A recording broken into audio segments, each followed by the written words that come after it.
Hello, welcome to Sound and Fury Book Reviews. As usual, I am Tina. Today I'm doing a book review of Smothermoss by Alisa Alering. This is a book coming out July 16th, 2024 from Tin House Books. It's a horror kind of historical fiction. I received this arc from NetGalley in exchange for a fair review. Atmospheric, absorbing, and unputdownable, Smothermoss is the perfect small town horror if you're craving something like Stranger Things, but a little more cryptic. When are they coming out with the next season of Stranger Things? I have no idea. Please let me know in the comments. What is this book about? In 1980s Appalachia, life isn't easy for Sheila. She endures relentless torturing and bullying at the hands of her classmates. She takes care of her great aunt, the garden and home, and the rabbits, and forages for mushrooms in the forest, all while her mother works long, backbreaking shifts at the nearby state asylum. But it's her peculiar little sister, Angie, who worries her the most. Angie is obsessed with nuclear war, Rambo, zombies, a Russian invasion of the community, and the ominous tarot-like cards that she creates that somehow speak to her. As if all of that weren't enough, Sheila feels an unexplainable weight around her neck. Is it the ancient, strange mountain that they live on that casts its shadow on her, or something or someone else unknown, unseen? When a pair of female hikers are brutally murdered at the nearby Appalachian Trail, Sheila and Angie find themselves inexorably drawn into the hunt for the killer. As the ever-present threat of violence looms larger, the mountain might be the only thing. Only thing to what? I don't know. I either copy and pasted that wrong, or it's missing a word. It's probably my fault. Clearly, I'm on a bit of a reading trend this year. I'm loving these vibe-based horrors taking place on the edges of woods where stuff is more menacing than outright horrific, and ones that are set in the past. Granted, the 1980s is hardly historical fiction, but it's still a time before cell phones and internet, and it was about 40 years ago. Yes, the 80s is 40 years ago. It boggles my mind too, given I was born in the 80s. And no, I'm not 40 yet. I'm getting there. Just like others I read this year, Grey Dog, My Darling Dreadful Thing, and The Woods All Black, Smothermoss is also set at the periphery of civilization, with people who are outsiders. In that regard, the characters are so well developed. You understand and sympathize with Sheila instantly. While it would be nice to be liked, she just wants escape. She's coming to her queerness too, and like most elder daughters of single moms, she has so much responsibility dumped on her shoulders and is never appreciated for all that she does. If you could tell, I very much empathize with this. She is shown to be loyal to a fault, as well as quite the martyr. But when your family is all that you have, you do everything you can to keep it together, even when all you want to do is leave.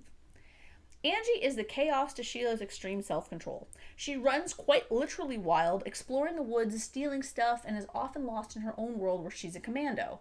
She would have loved Fallout, the video game. The first one actually came out in 1997, so scary enough, that's closer to when this was set than today. Anyway, their story is both a coming of age and a bringing together of two disparate sisters who often don't seem to like one another. It's a sisterly bonding novel at the core of it, though it does it in the weirdest way possible. As someone with two sisters, this aspect really resonated with me as well. I also really loved the story because I had no idea where the hell it was going, but in the best way possible. Like when you decide to take some strange path and end up on the coolest road that takes you like on a sweet escarpment, something like that. One of the things I really liked about Grey Dog and Dreadful Thing is the same thing that this novel shares, and that is that we as the reader are not sure how much of what is happening, the supernatural aspects I mean, are real events or interpretations of a lonely little girl who puts stock in ritual to explain her life, and a young woman whose self-starvation is messing with her brain. While these two aren't exactly unreliable narrators, at least not at the start, they definitely don't hold the reader's hand. I really love this approach. I went into this book honestly knowing nothing because I couldn't remember what it was about when I'd requested it a while ago, which is almost like a benefit of requesting books so far in advance because then I'm like going to completely fresh eyes. So I was like, I don't know where this is going. I really like this. It was really fun. Tied to this aspect, not a lot is explained in the story. Don't expect some like little wrap-up neat ending. The book is layered with nuance and subtle meaning where symbols like rabbits appear again and again, leaving you wondering what they signify, if anything at all. In this way, you can draw out meaning based on your own interpretation. The richness of the oral history of the area is also expressed by Angie and Sheila's general knowledge of the place, but also of their great aunt, who tells some pretty wild tales. In fact, we almost feel like we're being pulled into the shared knowledge of the area. that we're having witnessed kind of a legend in the making. It's very fascinating and immersive. Part of this is the writing style. It's absolutely lyrical with lines like, and this is an arc, so it may be changed or altered in the final version. What is days to humans and generations to mayflies is a mere flash of lightning to the mountain. I love mountains. I just adore them. Not as much as the sea, and not as much as butts. But there's just something so wonderfully sublime about a mountain.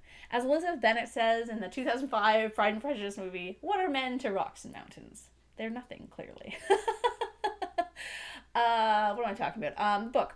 It's rife with detailed and visceral descriptions, yet it's never verbose, and the book just moves at this wonderful pace. It knows when to slow down and when to speed things up. And while Sheila and Angie have it pretty tough, it's not a book about despair or even a book really about class. The blurb says that Sheila is like bullied, but we don't really see that too much. It kind of is a few instances here and there. This is not a book about a girl being bullied at school, and that's kind of the whole thing. That's kind of like a small part of her life. And there is a moment, though, when Angie starts to clue into their lower economic status. But the story is almost more about how people who live on the outskirts are more in tune with the nature that still affords them a lot of their sustenance. It's cheaper to grow food than to buy it, and the girls do a lot of farmsteading. And that's kind of the extent of kind of their poverty. We see it in how they're forced to do these things as opposed to, like, me, how I garden for fun. These girls have to. The book also has some creepy parts to keep it a horror, but mainly what it has is, as the young people say, vibes. I absolutely loved it. Absolutely loved it. Kenai might actually have to shove a bum here in terms of my favorite book of the month. We will see. We will see. Thank you again to the publisher for the e-arc. This book absolutely blew me away, and I will definitely be checking out more books by what's her name?